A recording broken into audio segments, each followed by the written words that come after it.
اعوذ باللہ من الشیطان الرجیم بسم اللہ الرحمن الرحیم۔ پیارے دوستو، آج کی ویڈیو میں ہم یاجوج ماجوج اور دیوار ذوالقرنین کے بارے میں بات کریں گے۔ یاجوج ماجوج کون ہیں؟ یہ دنیا میں کب ظاہر ہوں گے اور دنیا میں کیا تباہی پھیلائیں گے؟ دیوار ذوالقرنین کہاں موجود ہے؟ یہ سب کچھ جانیں گے ہم آج کی اس ویڈیو میں، اس لیے آپ سے گزارش ہے کہ ویڈیو کو آخر تک ضرور دیکھیں۔ پیارے دوستو، یاجوج ماجوج یہ ایسی قوم ہے جو اللہ کے سخت نافرمان اور آبادی میں بہت زیادہ ہیں۔ انہیں سکندر ذوالقرنین نے اللہ کے حکم سے ایک دیوار کے پیچھے بند کر دیا تھا۔ ان کے بارے میں کہا جاتا ہے کہ یہ حضرت آدم علیہ السلام کا تیسرے بیٹے یافس کی اولاد ہیں، جنہوں نے زمین پر بہت زیادہ فساد برپا کیا ہوا تھا۔ یاجوج اور ماجوج دو الگ قبیلے ہیں جن کے ظلم سے لوگ تنگ آئے ہوئے تھے، جس کے بعد حضرت ذوالقرنین نے ان کے آگے دیوار بنائی، جسے سد سکندری یا سد ذوالقرنین کے نام سے بھی جانا جاتا ہے۔ قرآن مجید میں اس دیوار کی تعمیر کا ذکر سورہ کہف میں کیا گیا ہے۔ محدثین اور مفسرین میں یاجوج ماجوج کی قوم اور ذوالقرنین کی دیوار کے حوالے سے بہت سے اختلافات پائے جاتے ہیں۔ اب تک 5 ایسی دیواریں سامنے آ چکی ہیں کہ جن کے بارے میں قیاس کیا جاتا ہے کہ ان کے پیچھے یاجوج ماجوج کو قید کیا گیا تھا۔ ان میں سے ایک دیوار چین بھی ہے، لیکن یہ عام مثالے سے بنائی گئی ہے۔ یمن میں دیوار معارب کے بارے میں بھی سد ذوالقرنین ہونے کا گمان کیا جاتا ہے، لیکن یہ سیلاب روکنے کے لیے بنائی گئی تھی۔ کفقار میں دریائے خضر اور بحر اسود کے درمیان دیوار کی طرح کا پہاڑی سلسلہ شمال اور جنوب کو الگ کرتا ہے۔ یہاں ایک لوہے کی دیوار بھی نظر آتی ہے، جس کے بارے میں لوگ قیاس کرتے ہیں کہ یہی ذوالقرنین کی دیوار ہے۔ ناظرین گرامی، کئی ہزار سال پہلے روئے زمین پر اللہ کے ایک ولی کی حکومت تھی۔ ان کا نام سکندر جبکہ لقب ذوالقرنین تھا۔ آپ حضرت سیدنا خضر علیہ السلام کے خالہ زاد بھائی تھے۔ آپ کو پوری دنیا کی بادشاہت اور مشرق و مغرب کے سفر کا اعزاز بھی حاصل تھا۔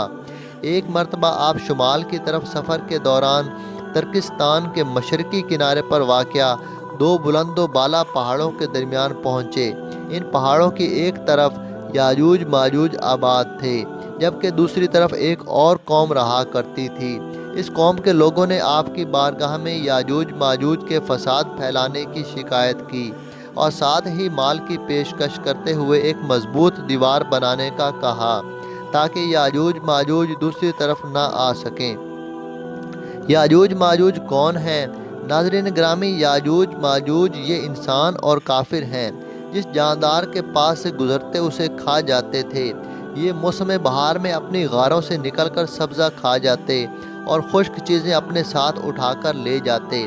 ان کے پنجے اور دانت درندوں جیسے اور ان کے بال اتنے لمبے ہیں کہ جسم چھپا لیتے ہیں۔ حضرت ذوالقرنین نے ان کی مالی پیشکش قبول نہ کی، بلکہ فریاد رسی کرتے ہوئے فرمایا کہ مجھے تمہارے مال کی حاجت نہیں، بس جسمانی قوت کے ساتھ میری مدد کرو۔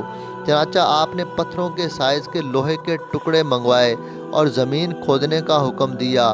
جب پانی نکل آیا تو آپ نے پہلے پتھر رکھوائے اور پگھلے ہوئے تانبے کے ذریعے انہیں جما دیا۔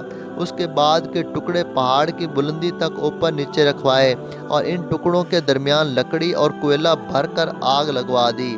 پھر اوپر سے پگھلا ہوا تانبا دیوار میں پھیلا دیا گیا۔ یوں ایک مضبوط دیوار تیار ہو گئی۔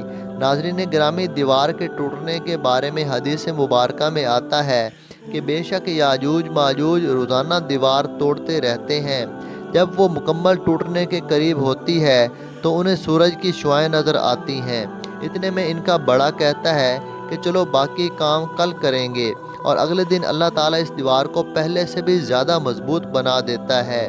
جب ان کی قید کی مدت ختم ہو جائے گی اور اللہ تعالیٰ انہیں لوگوں کے سامنے ظاہر کرنا چاہے گا، تو اس دن جب وہ سورج کی شعاعیں دیکھیں گے تو ان کا بڑا کہے گا چلو انشاءاللہ تعالیٰ باقی کل توڑیں گے۔ جب وہ اگلے دن آئیں گے تو انشاءاللہ کہنے کی برکت سے دیوار اتنی ہی ہوگی جتنی چھوڑ کر گئے تھے۔ یوں وہ بقیہ دیوار توڑ کر باہر آ جائیں گے۔ یہ باہر آ کر زمین پر پھیلتے جائیں گے، جہاں سے گزریں گے تباہی پھیلائیں گے۔ مخلوق خدا کو اپنے شر و فساد کا نشانہ بنائیں گے۔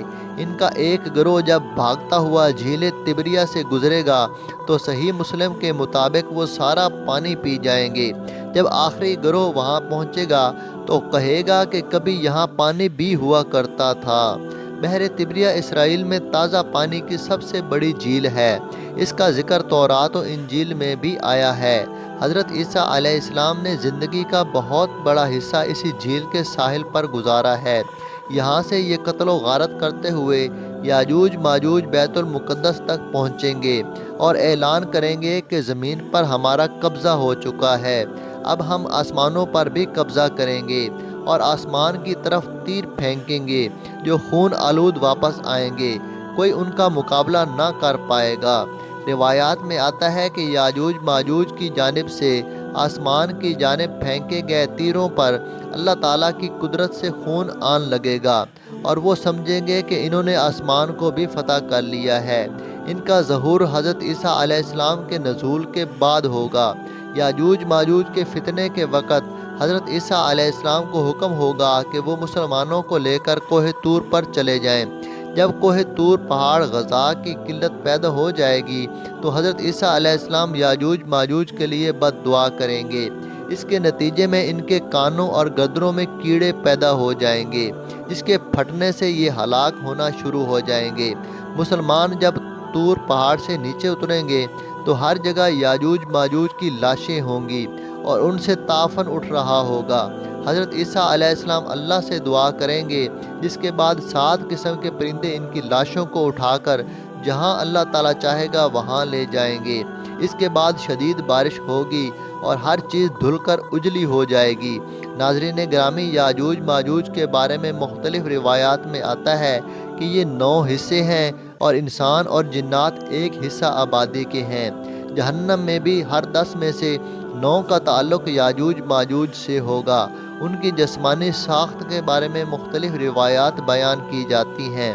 ایک روایت میں آتا ہے کہ یاجوج ماجوج کے لوگ کئی قسم کے ہیں، بعض بانس کی طرح لمبے، بعض طول و عرض میں 4 ہاتھ، بعض اتنے بڑے کان رکھتے ہیں کہ ایک کو بچھاتے ہیں اور دوسرے کو اوڑھ لیتے ہیں۔ اللہ تعالی ہمیں اور ہماری نسلوں کو ہر قسم کے فتنے سے محفوظ رکھے، آمین۔ کمنٹ میں آمین لکھ کر چینل کو سبسکرائب کر دیں، شکریہ۔